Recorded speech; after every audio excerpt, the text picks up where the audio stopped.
So let's do question 6. So what we have here in the diagram below, A and B are the x-intercepts of the graph of f of x being equals to x squared minus 2x minus 3. A straight line g of g through A cuts f at c, and the y-axis at 0 and 1. Right, so the graph of g cuts f at c and the y-axis at 0 and 1. So M is a point on F and N is a point on G such that MN is parallel to the y-axis. MN cuts the x-axis at T. So we're having our graph here, and all that was read in the statement is represented in the graph. So let's do 6.1. Say that show that the graph of g of x is equals to x plus 1. So what we're going to do is we're having the graph of g of x, this one here, and what we have is this point here of c being 4 and 5, and this point here of 0 and 1, sorry.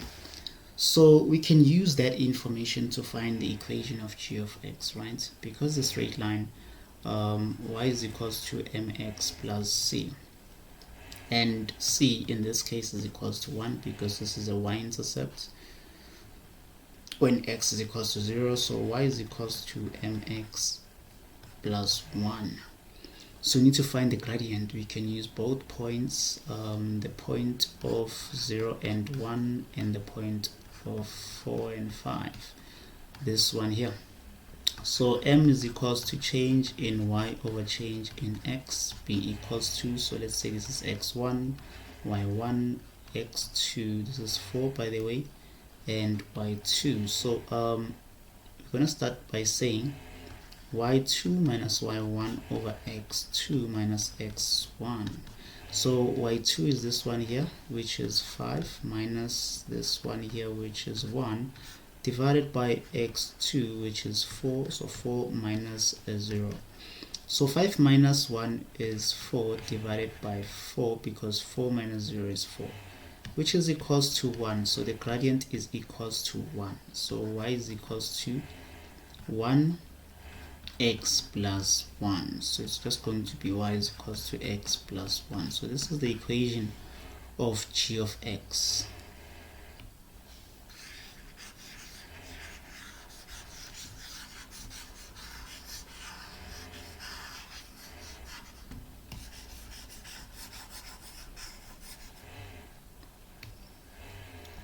So now let's do 6.2, which says calculate the coordinates of A and B. We're told that A and B are the points of F, right? X-intercepts to be specific. So because they are x-intercepts of F, we can simply find the x-intercepts of F using the equation of f of x being equals to x squared minus 2x minus 3, right? So we equate 0, the f of x, right? Equate to 0, so it's going to be x squared minus 2x minus 3 equals to 0. We factorize with x and x, and then we have 3 and 1, right? So the 3 should be a negative and this should be positive. So x will be equals to minus 1, or x equals to 3. So looking at the graph, the point of A is at the negative x-axis, so definitely it's going to take the x being equals to minus 1, so it's minus 1 and 0. And the B is in the positive x-axis, so B will take the positive value of x and y is 0. So these are the coordinates of both A and B.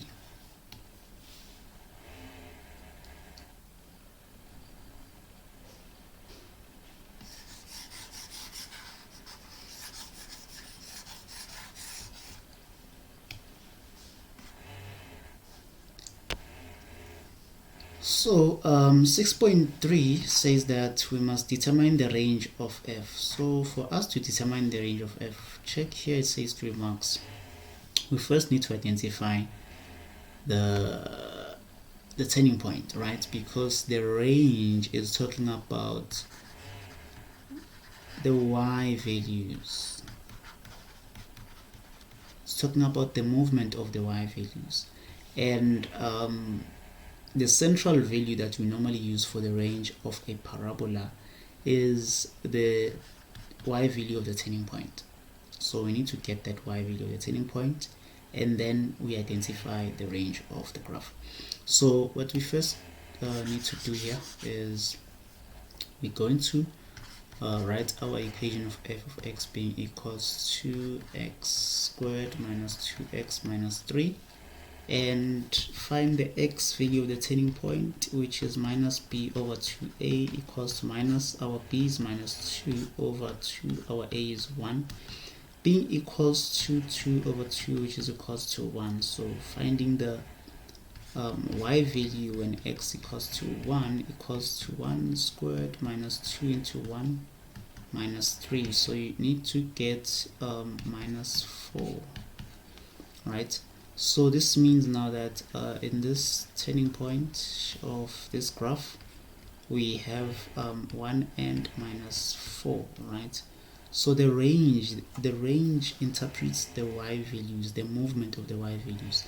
So the minus 4 is the lowest value of y of this parabola. Anything else is above minus 4, right? So the range we will interpret as y being greater or equals to minus 4. Why we put them equal sign is because of the minus 4 being part of the graph. So it starts from minus 4 going up. So those are the movement of y values. So you can simply write y is greater than or equals to minus 4, or someone can write, because y values come from that direction going down, they come from a positive infinity, by the way, and then they go down to minus 4 and then also move up to positive infinity. So someone can also write positive infinity to minus 4 and minus 4 to positive infinity. You can write like this, or you can write y is greater or equals to minus 4. Okay, so 6.4, we were given that mn is equals to 6, right? So now mn is this one here. Let me just erase here.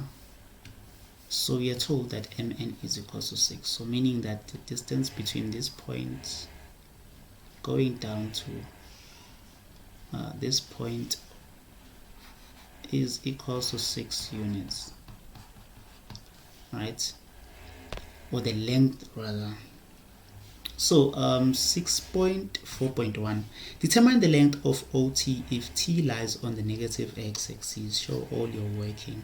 So it's 4 marks. To find the length of OT, so let me erase this so that you can see OT clearly.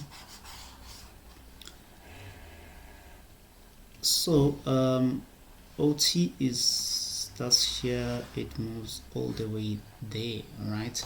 So and we know that this is actually 6 units, so it tells us the fact that it's 6 units from this point to that point.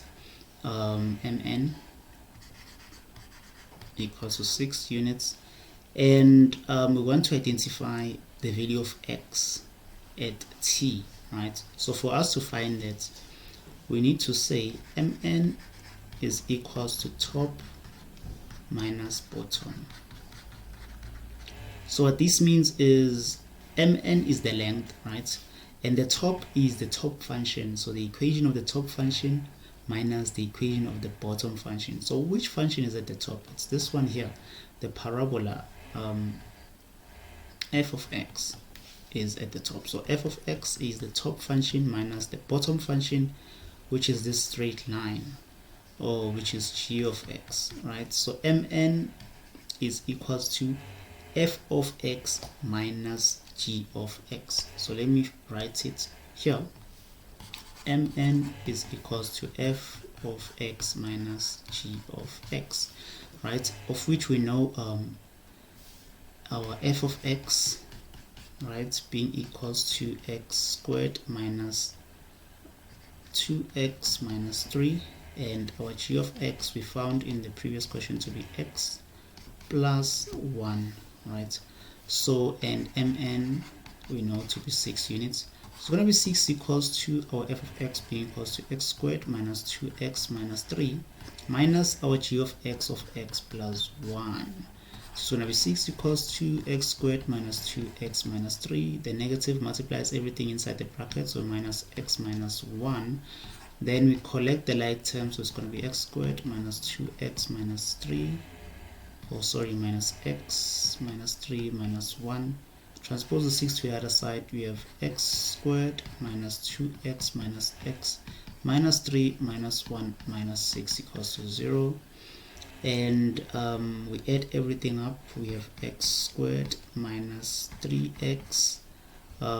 This will be minus 10 equals to 0. Then we factorize equals to 0. So x and x, 5 and 2, which this has to be negative.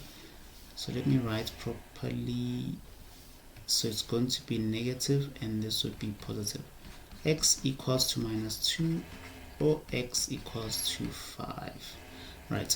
So because we are looking for OT, remember that. And we are told t lies in the negative x axis. So meaning that it's going to take this value here of x being equals to minus 2, right? So it means now that t has an x value of minus 2 and the y value is 0, right? So to find OT now, we know that O is from the center. So let's look at the graph. O is from the center and then T is at the axis. So this distance here, because T is given as minus 2 and 0, which is what we just found, we can simply say 2 is the length of OT. So which is what you can write. So therefore OT is equal to 2 units. Please don't write the negative sign. Just simply take the digit, the number of 2. So it's going to be 2 units. So that is the length of OT. Okay, so let's do 6.4.2, which says hence write down the coordinates of n. So where is n? It's this one here. So write down the coordinates of n. Remember t, the coordinates is minus 2 and 0.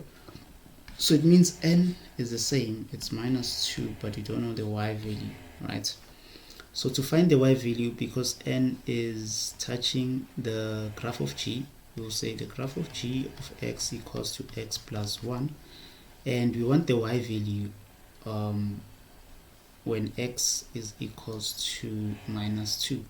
So x is equals to minus 2. What is the y value? Y is equals to minus 2 plus 1 being equals to minus 1. So therefore our n has coordinates of minus 2 minus 1. So that is the answer.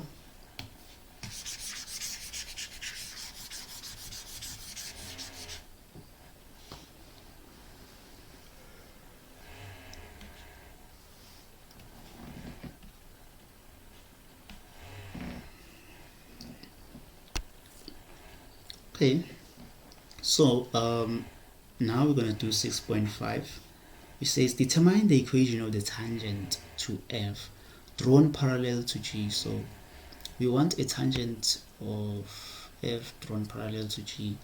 So we know very well that if it is a tangent, it means now that it will touch at one point of this graph. So let's say, for example, it will move like this. Because it's a tangent of f,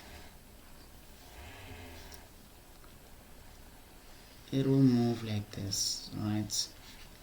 and touch one point. We don't know which point that would be, but we know that it's going to move like that, right? So what we're going to do is we have f of x being equals to x squared minus 2x minus 3, right? And we were told that the line is parallel to the graph of g. So it means now that the gradient of g is equals to the gradient of tangent is equals to 1. Remember that the gradient of g of x is equals to 1. So now we are going to find the derivative of this. So we have f of x being equals to x squared minus 2x minus 3, right? So let me write it properly on this side. F of x being equals to x squared minus 2x minus 3. M of t is equals to 1. So the derivative here is going to be equals to 2x minus 2, of which the gradient is 1. So 1 is equals to 2x minus 2. Transpose the 2 to the other side. You have 2x being equals to 2 plus 1, which is 2x being equals to 3.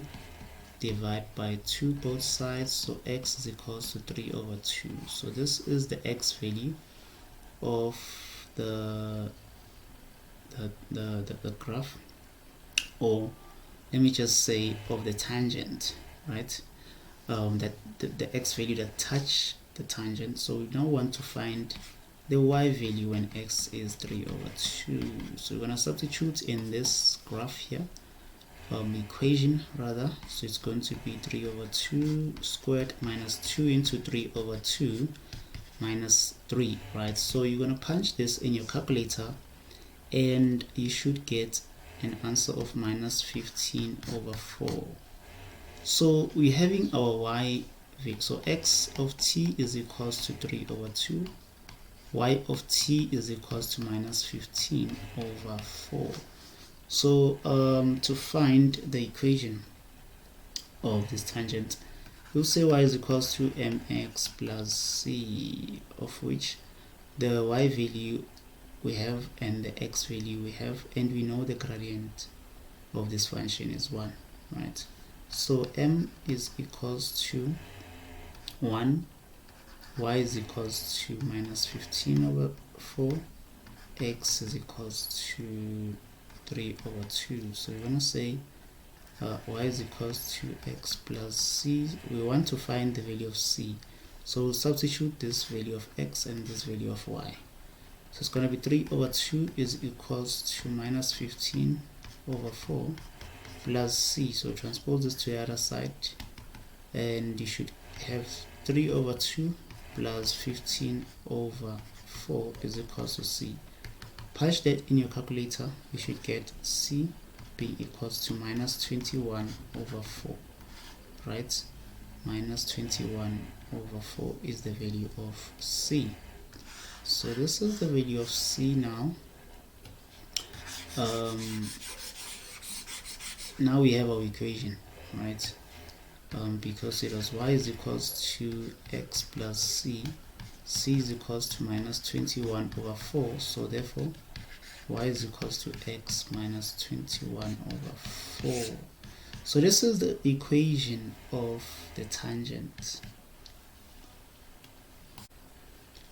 So 6.6 says that for which values of k will the f of x being equals to x squared minus 2x minus 3 and the h of x being equals to x plus k not intersect. So to find the solution for this, we're simply going to say, us to find this, I want us to go back to the graph and remember that we had a tangent, right? So this is the equation of the tangent y of t, and we found the equation of the tangent to be y of t being equals to m of x plus c, which y of t was x minus 21 over 4, right? So the 21 over 4 is going to be somewhere here, right? Let me indicate with a different color. It's the y-intercept of this graph. So let's say this extended here. So it's going to be somewhere here, right, for this graph of the tangent, right? So in this question here, we want to identify where the graph don't intersect at all. But what we know is that going upwards, the chances of the tangent intersecting with this graph of f is possible, right? Because it can intersect at any point here. If maybe we were to just raise it up, right, it will intersect. But just below this tangent here, just below, there's nothing. It's empty, right? As you can see, there's no way that it will intersect with the graph of f, right? So that is our answer. We know the y-intercept of the tangent being equals to so the y-intercept is actually y is equals to minus 21 over 4, right? When x is 0. So which is this point as I indicated. So when y is greater than minus 21 over 4, there is a chance of the graph intersecting, you see. But when y is less than minus 21 over 4, there's nothing. As I indicated, it's empty. So there's no way that it will intersect with the graph of f, right? So hence this is the answer, because the y-intercept is at this point here, and below the y-intercept, any value that is less than the y-intercept does not go towards the graph of f of x, right? So we are going to take the final answer being y less than minus 21 over 4 is the solution. Thank you so much for watching. If you have any questions, suggestions, or comments, please write them in the comments section below. Don't forget to subscribe to the channel for more videos.